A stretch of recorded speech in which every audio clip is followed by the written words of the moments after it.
Welcome everyone, and thank you for joining us as we launch two new innovations. Roy Morgan's latest media metrics and Roy Morgan's new media budget allocation engine, a smart, easy to use tool designed to help our clients make the most of their media spend across today's fragmented media landscape. And as media planning becomes increasingly performance-driven, a deep understanding of audiences, their preferences and behaviours is absolutely essential. Today's media environment is defined by an abundance of choice. We've moved far beyond the days when media planning meant allocating spend across a handful of mass reach channels like TV and radio. Now we're looking at an ever-growing mix from streaming platforms, podcasts, digital, audio, and even brand-owned content platforms. This proliferation gives audiences more control over what, when, and how they consume content. And that fundamentally changes how we need to think about reaching and engaging them. And not all reach is created equal. Many platforms boast huge user numbers, think Netflix or Spotify. But the real question is how many of those users can you actually reach with an ad? This is where the concept of addressable reach is so important. For example, a streaming service may reach millions, but if 80% of users are on ad-free plans, then your addressable audience is much smaller. However, it's not just about how many people you can reach. It's about how often they return and how deeply they engage. That's where the Roy Morgan quality of audience comes in. Through our metrics, audience loyalty and audience engagement, we can assess the depth of the relationship between the channel and the audience. Having access to a range of quality of audience metrics empowers data-led media investment decisions, and our new media budget allocation engine is designed to help advertisers optimise their media budgets based on actual audience behaviour. I'm now delighted to introduce Roy Morgan's Chief Digital Officer, Howard Seckham. Thank you, Michelle, and hello to all of our webinar viewers. Last year, we embarked on a project to review our media data to better support channel planning. When we started, we asked ourselves, as well as our media agency and media owner clients, a deceptively simple question: what is a media channel? In response, we heard everything from, "That's a great question," to TV, Facebook, audio, news publishing, YouTube, and more. The simplest answer? A media channel is any platform that distributes content to an audience. After many discussions, we finally settled on 9 media channel groupings: total video, audio, news publishing, magazines, outdoor, social, cinema, lifestyle, and search. Each with its own weekly reach. We can see that video, audio, news, social, and search dominate, with weekly reach greater than 90%. For each of these groupings, we have a range of sub-channels. One of the obvious takeaways is that there are now more channels than ever before, with audiences spread across a growing range of digital, social, streaming, and traditional media channels. Notably, some of the owned channels like YouTube, Facebook, and Instagram are as large, if not larger, than many traditional media channels. And the feedback we receive from clients is that they need to be there, treated as channels in their own right. But here's the twist. The ability to reach these audiences does not always go hand in hand with their total reach. There has always been the ABC with no advertising, but many of the newer on-demand platforms like Netflix allow people to pay to opt out of seeing any ads.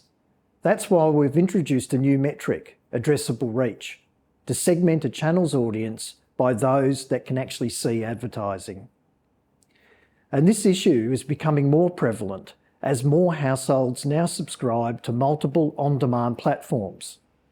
there has been a 36% increase in streaming video subscriptions per household in the last 5 years. Now there is an average of 1.9 subscriptions per household across all Australians. And for households that have subscriptions, the average is 2.8. And it isn't just paying to avoid advertising. Technology such as ad blockers has enabled people to avoid seeing ads online for years. Now 1 in 4 people use an ad blocker. And it's important to know that many of these people represent valuable audiences, such as big spenders, AB quintiles, that's the top socioeconomic group, and early adopters. Increasingly, reach alone is no longer enough. In today's fragmented and competitive media landscape, simply getting in front of an audience doesn't guarantee impact. Advertisers must now go beyond reach to earn attention and drive engagement. Roy Morgan has developed a new quality of audience metric called engagement, which goes beyond how many people a channel can reach to how deeply the channel can connect with them. To develop our new audience engagement metric, we undertook a series of focus groups where we explored what drives attention, which platforms spark conversation, where does advertising actually work. So what did we learn?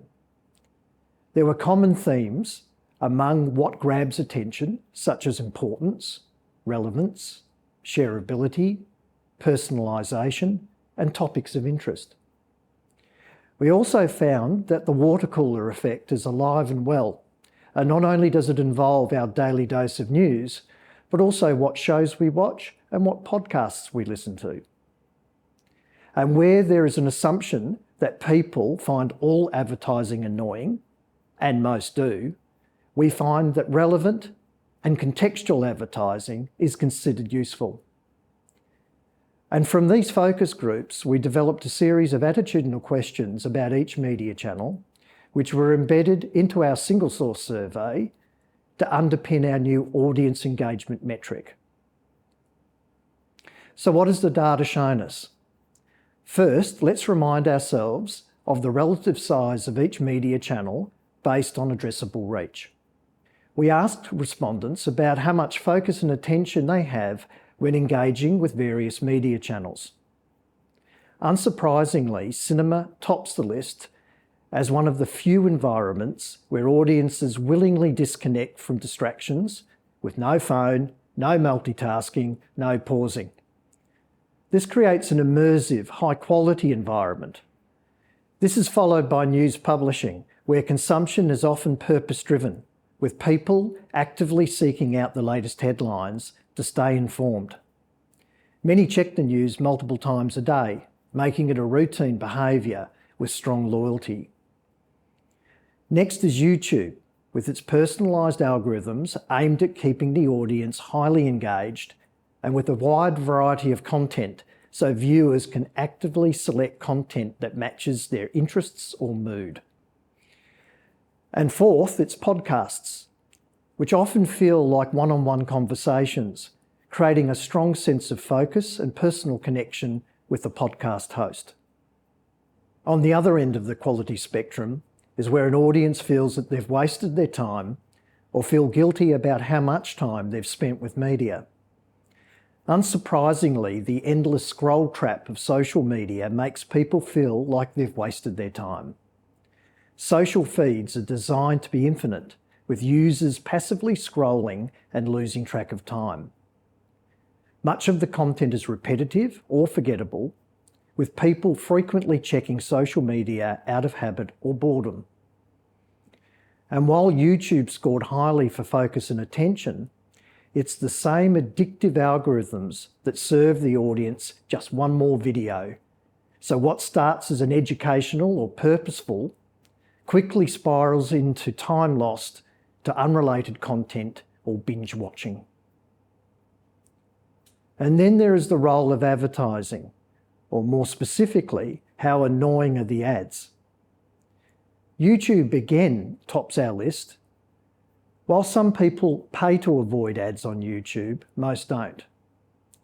Ads appear before the content even starts, or mid-video, disrupting the user experience, which is especially frustrating for shorter videos. Then there is free-to-air TV, which features long ad breaks, which feel overwhelming and excessive compared to other digital platforms. Viewers can't skip or customise the ads. Some users may also see TV advertising as irrelevant, especially compared to the personalised experiences offered by digital formats. Then there is social media, where the ads can be highly targeted based on user behaviour, triggering feelings of creepiness and privacy concerns. The sheer number of ads can also lead to banner blindness. On the other hand, people are much more positive about outdoor, magazine and news advertising, as these formats don't tend to interrupt the user experience. They coexist rather than disrupt. They often highlight creativity and quality. For example, magazine ads can be aesthetic or aspirational, blending well with high-quality editorial environments. Outdoor advertising can be bold and impactful, often delivering a simple, clever message with flair. Now, before I demonstrate our new Media Budget Allocation Engine, I'd like to remind you about Roy Morgan Workspace, which we launched in November last year. Workspace is an AI-powered, cloud-based platform that transforms the way our clients use data to solve everyday business challenges. Featuring automated workflows, it leverages decades of consumer research and sophisticated analytical frameworks to deliver cutting-edge solutions. Our copy engine, for example, delivers high-quality copy for digital ads, EDMs and landing pages, as well as image recommendations and audience targeting suggestions in just a few clicks. In this short demonstration, I'm going to show you how easy it is to create a media budget allocation for your target audience in Roy Morgan Workspace. The first step is to create your target audience. This can be achieved in several ways. Users can search over 100,000 ready-made consumer profiles using Roy Morgan single source, upload their own first-party data, or use Helix personas. In this example, I'm going to use single source to search for people who have investment property loans.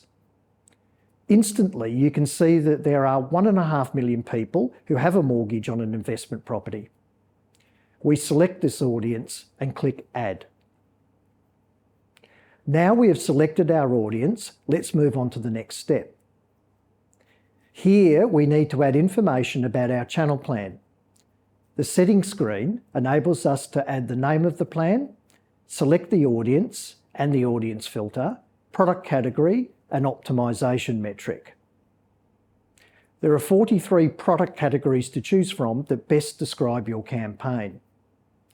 There are a range of audience filters, and there are 2 optimisation choices: audience loyalty, which is based on how often and how intensely people use the channel, similar to a retail targeting big spenders, or audience engagement, which is based on how much focus and attention people are paying and whether they find the ads a positive experience. In this example, I've chosen my audience, investment property loan holders, filtered them to people aged 50 plus. I've selected banking as my product category and engagement as my optimisation metric. And instantly our plan is created. It's as easy as that. The result? A data-led way to allocate media investment, focusing on where the audience is the most engaged. Here we can see the settings we selected at the top of the screen, followed by a short summary of findings, which I'll read out. When allocating a media budget for investment property loans, the recommendation is to direct a larger allocation of budget to cinema, magazines, news publishing, and other digital content sites. Due to strong addressable reach, outdoor should also receive an increased budget allocation. The recommendation is to reduce budget allocation for social and video. This is followed by two charts. The bar chart displays the recommended budget allocation, while the bubble chart shows the relative performance of each channel against addressable reach and the selected optimisation metric. The top half of the chart shows channels with above average performance on the optimisation metric, and the top right-hand quadrant represents the hot quadrant, where we have both above average engagement and addressable reach. News publishing sits in this quadrant. This is followed by a data table, which shows the media channel, total and addressable reach, loyalty and engagement indexes, recommended budget allocation, and whether the allocation is above or below the industry average. Loyalty and engagement are expressed as indexes, where 100 is average. So target audiences with an engagement index above 100 means they are more engaged, while a score less than 100 means that they are less engaged. In this example, the top 3 channels for engagement are cinema, magazines, and total news publishing. The table can be expanded to show more detail about each channel. Being data-led enables us to challenge the status quo. Why keep investing in the same channels year after year if the data shows addressable reach, loyalty, or engagement has moved elsewhere? I'd like to show you some more examples. This is the investment property plan we just viewed, optimised for the audience engagement metric. It would have been a very different outcome had we optimised for loyalty, now with video performing strongly. Here is a plan for a women's accessory campaign with strong performance from magazines and outdoor. Here is a plan for a government mental health campaign with a particularly strong performance from news publishing. And here we look at a uni student recruitment campaign with social and outdoor performing well. For a car accessories campaign, audio is a strong performer. For a campaign targeting business decision makers, news again performs very well. And finally, for targeting technology early adopters, both outdoor and cinema do very well. So we believe our media budget allocation engine will help our clients see beyond surface level reach to understand where budget allocations can truly make an impact, helping them make smarter, data-led investment decisions. Now that we've seen our new media metrics and budget allocation engine, I wanted to briefly recap what we've achieved and what's next. Over the last 6 to 9 months, we've been on quite a journey.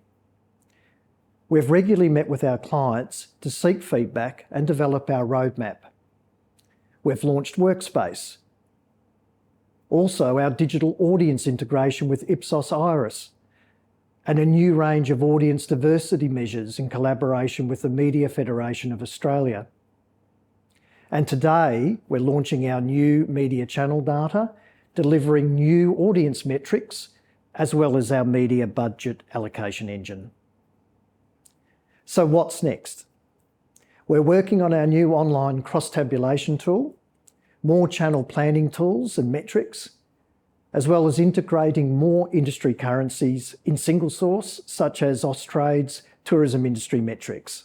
So I hope you've enjoyed the presentation, and I'd like to thank you for coming to our webinar today. Please don't hesitate to contact us if you'd have any questions or you'd like us to arrange a demonstration.